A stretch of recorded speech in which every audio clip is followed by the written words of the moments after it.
Wali Paidi adalah anak ketiga dari 3 bersaudara. Beliau anak terakhir.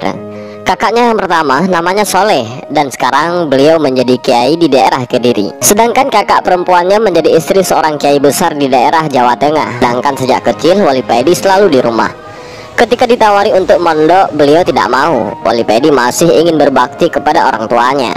Karena orang tuanya sudah tua, Wali Paidi tidak tega kalau meninggalkan orang tuanya sendirian tanpa siapa-siapa yang selalu siap membantunya. Wali Paidi sudah sangat senang melihat kakaknya telah menjadi orang semua. Tapi ketika Wali Paidi sudah lulus aliyah, beliau disuruh abahnya untuk mondok. Abahnya bermimpi bertemu dengan Sunan Gunung Jati yang menyuruhnya untuk memondokkan anaknya. Ibunya sebenarnya menentang keras keinginan abahnya. Ibunya ini tidak tega melihat Wali Paidi pergi sendirian di tempat yang jauh. Ibunya ini sangat sayang dan memanjakan Wali Paidi. Tapi abahnya tetap bersikukuh untuk tetap memondokkan Wali Paidi. Berangkatlah Wali Paidi mondok ke Jombang sesuai petunjuk Sunan Gunung Jati yang disampaikan melalui abahnya. Pondok Wali Paidi ini pondok yang sangat istimewa. Santrinya sedikit, tapi rata-rata pintar dan alim semua. Anak-anak yang mondok di sini rata-rata sejak sanawiyah sudah disuruh menghafalkan Al-Quran. Dan kebanyakan mereka ketika lulus sudah bisa hafal Al-Quran. Dan ketika memasuki aliyah baru diajarkan ilmu nahu sharaf. Pengasuh pondok Wali Paidi ini orangnya terlihat biasa. Perawakannya kecil dan kulitnya agak hitam karena seringnya beliau pergi ke sawah. Tapi menurut kabar dari santri-santri yang didengar oleh Wali Paidi ini, bahwa kiai pengasuh ini sebenarnya adalah seorang wali yang mastur ataupun wali yang tersembunyi. Ketika Wali Paidi sowan dengan abahnya ke pengasuh pondoknya, abahnya bilang kepada Mbah Kiai, "Mbah Yai, saya titipkan anak saya kepada sampean. Saya pasrah dan ridho dengan apapun yang akan Mbah Kiai lakukan terhadap anak saya. Andai Mbah Kiai menyembelihnya pun saya ikhlas." Inggih, insya Allah anak sampean ini jadi orang yang bermanfaat," ujar Mbah Kiai. Lalu Wali Paidi diantar abahnya ke kamar pondoknya.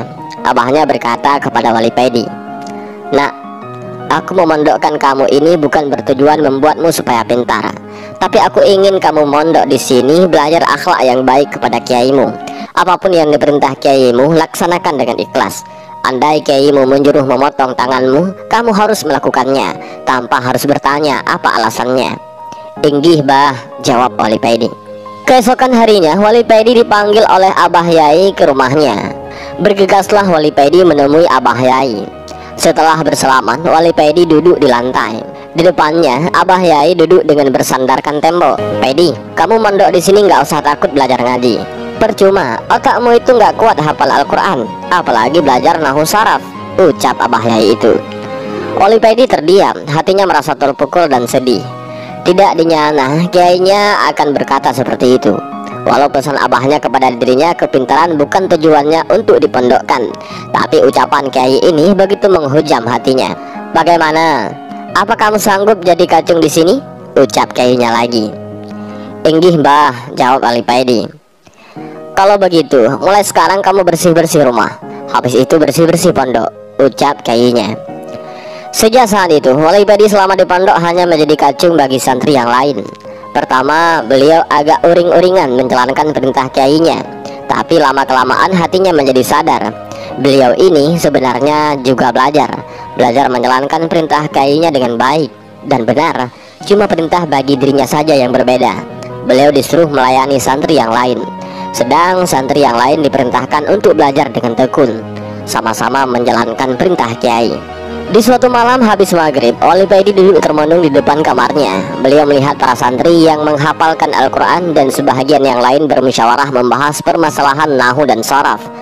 Hati Wali Paidi menjadi gundah. Beliau merasa sangat bodoh dan tidak bisa apa-apa. Apalagi kemarin kakaknya berkunjung kepadanya dan mengetes kemampuannya dalam hal pengetahuan agama, dan beliau tidak bisa sama sekali untuk menjawab pertanyaan kakaknya itu. Dilihatnya para santri punya kemahiran di bidangnya masing-masing, sedang dia hanya bisa menyapu dan menata sandal mereka. Dalam kesedihannya, Wali Paidi duduk tertidur dan bermimpi melihat seluruh teman-temannya membawa lampu petromak. Tampak sinar yang terang benderang di kamar masing-masing santri karena lampu petromak yang mereka bawa. Sedangkan kamar Wali Paidi tidak bersinar. Wali Paidi menunduk, beliau merasa dirinya kotor dan tidak berguna. Ya Allah, aku pasrahkan diriku padamu. Aku ridho dengan ketentuanmu padaku. Lalu tiba-tiba ada sinar yang lebih terang keluar dari dalam kamar Wali Paidi. Sinar itu begitu terangnya sehingga sinar-sinar yang keluar dari kamar santri yang lain seakan meredup. Wali Paidi melihat tangan yang begitu halus memegang lampu petromak keluar dari kamarnya. Ketika berada di hadapannya, Wali Paidi mendongak ke atas. Wali Paidi begitu terharu melihat yang membawa lampu tersebut. "Anta misbahus suduri ya Rasulullah, anta misbahus suduri," jerit Wali Paidi. Dilihatnya Rasulullah tersenyum kepadanya, seakan beliau berkata, "Kamu jangan bersedih hati, aku yang akan membimbingmu." Rasulullah lalu duduk di samping Wali Paidi dan mengangkat lampu petromak itu tinggi-tinggi. Sinar yang terpancar itu menyebar dengan lembut menyinari seluruh pondok. Wali Paidi terbangun ketika azan Isya berkumandang. Hati Wali Paidi dipenuhi kebahagiaan. Damai hatinya dirasakan menjalar ke seluruh tubuhnya. Tubuhnya menjadi segar dan ringan. Masih terasa kesejukan senyumnya Rasulullah SAW kepada dirinya. Keesokan paginya Wali Paidi dipanggil Kiai. Setelah mandi dan berpakaian rapi, Wali Paidi sowan ke Kiai. Dilihatnya Kiai sudah menunggunya di depan nadem. Di depannya ada meja bulat dari kayu jati. Di atasnya ada 2 cangkir kopi. Kiai mempersilahkan Wali Paidi duduk. "Diminum kopinya?" ucap Kiai. "Inggih Mbah," jawab Wali Paidi. Terjadi keheningan di antara mereka. Kiai hanya diam. Sesekali beliau mengucapkan kalimat tasbih. Wali Paidi hanya menunduk. Lalu Kiai berkata lagi kepada Wali Paidi, "Aku sengaja bersikap keras kepadamu supaya kamu tidak bergantung kepada aku. Aku ingin kamu lebih bergantung kepada Allah secara langsung. Kelak kedudukanmu itu akan lebih tinggi daripada kedudukanku. Aku tidak mengizinkanmu ikut belajar. Itu karena kamu lebih cocok mempelajari ilmu hikmah. Tapi bukan aku yang mengajarkan hal itu. Kelak gurumu datang dari Tulanggung yang mengajarkan hal itu kepadamu." Wali Paidi mengangguk. Walau kiainya ini terang-terangan mengatakan kalau kedudukannya kelak akan lebih tinggi. Di hadapan kiainya ini, Wali Paidi semakin hormat. Hatinya diliputi ketakutan yang begitu kuat kepada kiai ini. "Mimpimu tadi malam jadikan kekuatan dalam hatimu," ucap Kiai singkat. Wali Paidi agak terkejut mendengarkan ucapan kiainya kali ini. Ternyata Kiai mengetahui mimpiku tadi malam, batin Wali Paidi. Dan ciri orang ahli hikmah. Kiai berhenti. Setelah menyeruput kopinya, Kiai melanjutkan kata-katanya lagi. Hatinya tidak pernah lupa kepada Allah. Hatinya dipenuhi dengan Allah, lantunan zikir yang berputar-putar di dalamnya. Kata Kiai lalu berdiri mendekati Wali Paidi. Kiai menaruh tangannya di dada Wali Paidi. "Penuhi hatimu dengan Allah," kata Kiai. Bergemuruhlah hati Wali Paidi. Hatinya berzikir dengan sendirinya, "Allah, Allah, Allah," secara terus-menerus. "Wis, sekarang waktunya kamu bersih-bersih rumah dan pondok," perintah Kiai lalu masuk ke dalam. Wali Paidi berdiri dan beranjak dari rumah menuju ke kamarnya, mengambil sapu lidi lalu mulai menyapu halaman pondok dan menata sandal para santri yang berserakan di depan kamar. Hati Wali Paidi terus berzikir. Kadang suara sapunya ketika digerakkan ke tanah berbunyi seakan ikut berzikir mengiring zikir Wali Paidi. Dan sejak itu Wali Paidi begitu tekun dan begitu tawadhu melayani para santri. Sikap Wali Paidi yang begitu mengalah dan manut saja ketika disuruh-suruh para santri menjadikannya banyak santri yang kurang ajar kepadanya.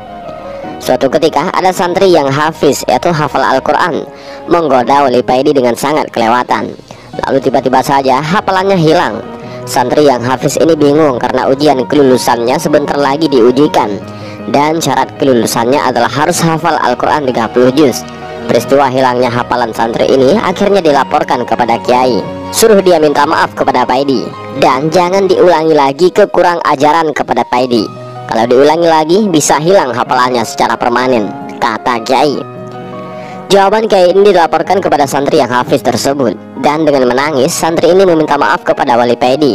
Wali Paidi kaget ketika ada santri yang menangis kepadanya dan minta dimaafkan kesalahannya. Wali Paidi dengan hormat berkata, "Salah nopo Gus, mboten sing salah." "Salah apa Gus? Tidak ada yang salah."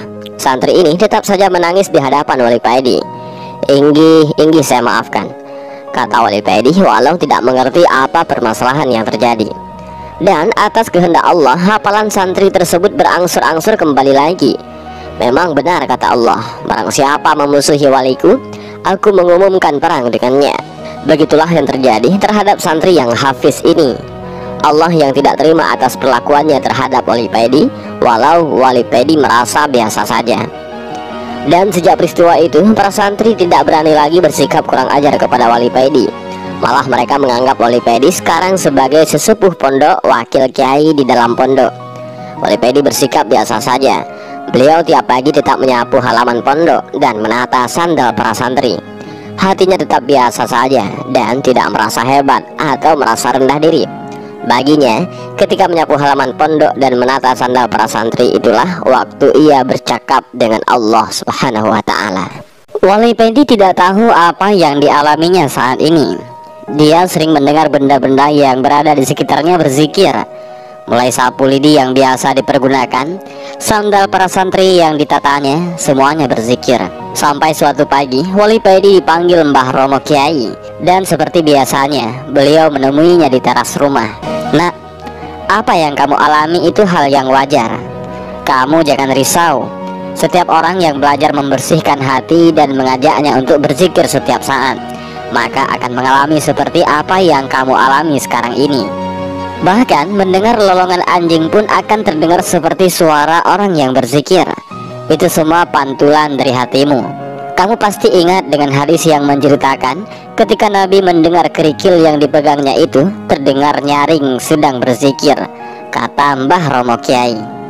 "Inggih Kiai, Wali Pedi, Wali Allah, Uwais Al-Qarni, zikir, wali, mukjizat, karamah, maunah, irhas.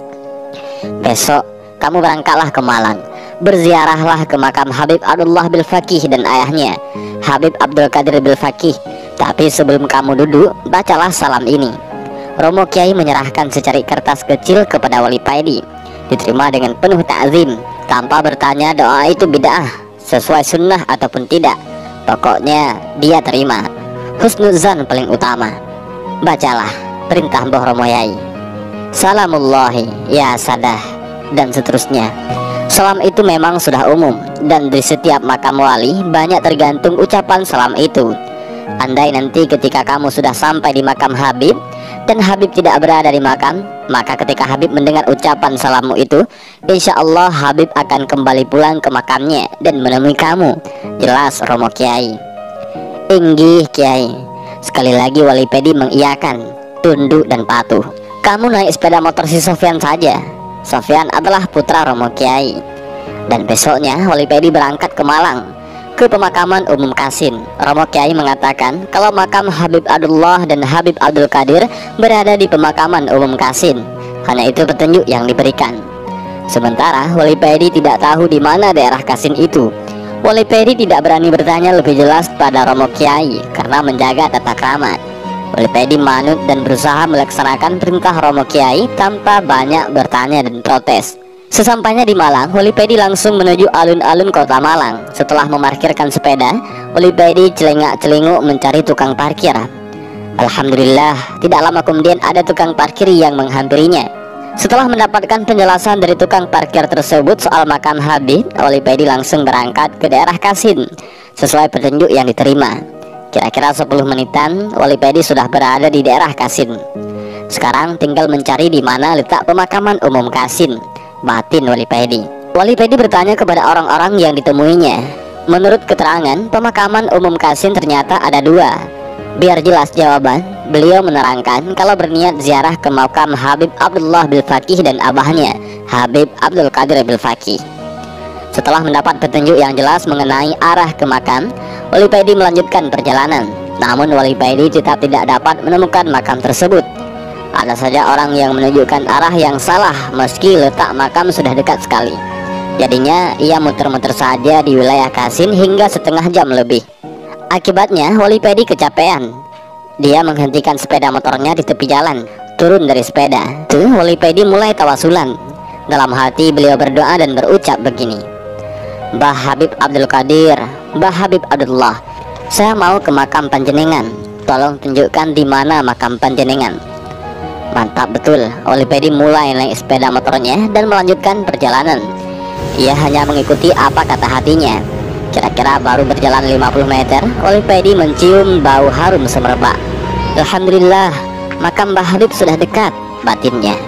Wali Pedi mengikuti bau harum yang diciumnya itu. Dan tidak begitu lama, akhirnya Wali Pedi sudah berada di depan makam Umum Qasim. Beliau masuk ke makam, berputar dari gerbang samping. Tampak di tengah makam itu ada bangunan kecil yang di atasnya ada kubah hijau. Di bawah kubah inilah makam Habib Abdul Qadir Bilfaqih dan putranya Habib Abdullah Bilfaqih. Ketika berada tepat di depan makam yang ada pagar stainlessnya, Wali Pedi membaca salam yang dicatatkan oleh Romo Kiai tadi. Salamullah ya sadah minar rahman ya usyakum. Baru satu bait dibaca, hawa di sekitar Wali Pedi terasa sudah lain dari yang tadi. Saking terkejutnya, Wali Pedi sampai terdiam sebentar. Lalu beliau melanjutkan membaca syair salam itu sampai selesai. Beliau menunduk penuh ta'zim.